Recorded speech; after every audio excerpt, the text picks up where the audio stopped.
at Beach Boulevard. And then just west of Chino, we have a stalled big rig. It's been moved to the right shoulder, 60 west at Highway 71. It's causing traffic, though, to be backed up to Central Avenue. And that is your traffic. Go Country 105 now. We've been talking about stage fright and wanting your stories, wanting you to call in and share your experiences with stage fright. Amy, you've had a few, being a professional singer. Yeah, just a little bit. Always performing. We'll go to the phones, and thanks for calling in. What is your experience with stage fright? My experience was when I was first learning how to play guitar, I was in my 40s, and I was encouraged to get out of the house and go play in front of people. And I was so nervous that my hands were shaking so bad I couldn't even strum a C chord. And I went ahead and did it, and it was kind of a joke, and it was very embarrassing. But I just want to say, long story short, that now it's several years later, I'm playing in bands, I'm playing all kinds of gigs, and you have to push past that fear sometimes, and it gets you kind of where you want to go with your dreams, and that's just what I wanted to share. Oh, good for you. That's great. Good for you. Okay. Thank you for sharing that. Okay, thank you. Bye. Bye. And that is true. You have to, it's sink or swim. You know, it really is.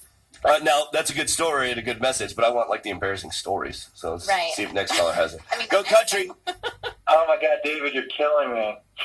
Go on. No, so honest to God, the first time I ever spoke on the radio, I was doing a radio show in Chicago, and I go to step up to the mic, and I realized every word I was about to say was going to be heard by people, and I freaked out. And I'm, like, normally so funny and, like, loose and relaxed and on the air. Horrible. I was choking so bad.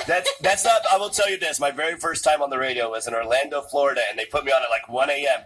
And I listened back to the tape, and I must have been so nervous. I was really excited, and I guess the anxiety was there. But if you listen to the tape, I'm on the air going, "This is David on whatever radio station it was. Welcome to," I'm just yelling. My you're terrified. Oh yeah, but it was fun. I got past it. But yeah, I get the stage right as far as talking on a mic on a radio station goes. Thanks for calling in, Casey.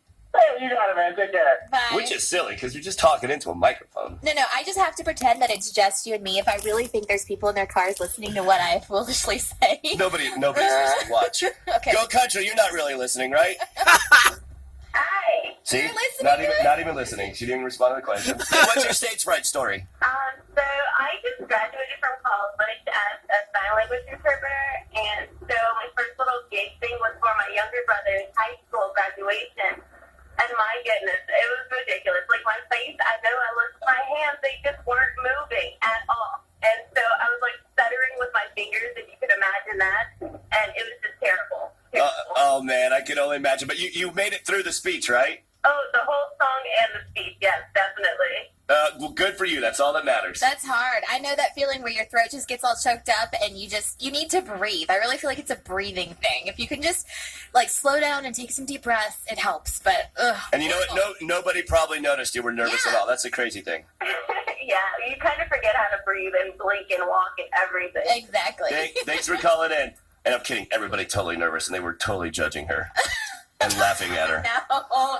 So one time I got stage fright. Now I'm afraid of everything, but getting on a stage, talking to people never bothered me. I love the attention. Me too. I'm very egotistical. Yeah. Okay. I think I'm God's gift. I'm amazing. Yeah. So getting on stage obviously doesn't bother me because of my narcissism. So the one time that this happened to me, I was 12 years old. I was asked to come back to my elementary school to talk about reading.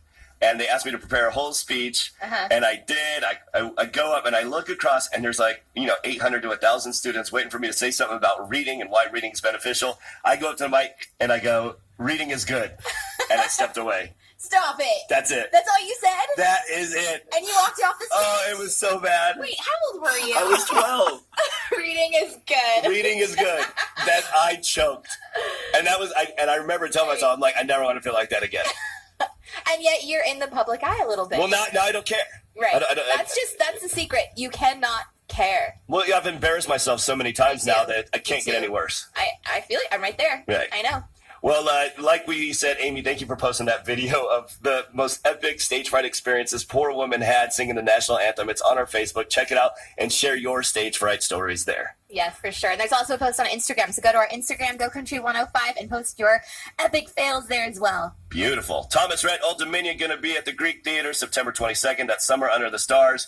Go Country 105 presents that. It's sold out, but we have your free tickets, a chance to win a pair of tickets coming up next hour. Thanks for listening to Graham in the Mornings. Less than 2 weeks until Coastal Country Jam Yay. throws the largest country beach party on the West Coast. I love Graham in the Mornings. 24. Don't miss the biggest names in country music, including Lady Annabelle. Old Dominion.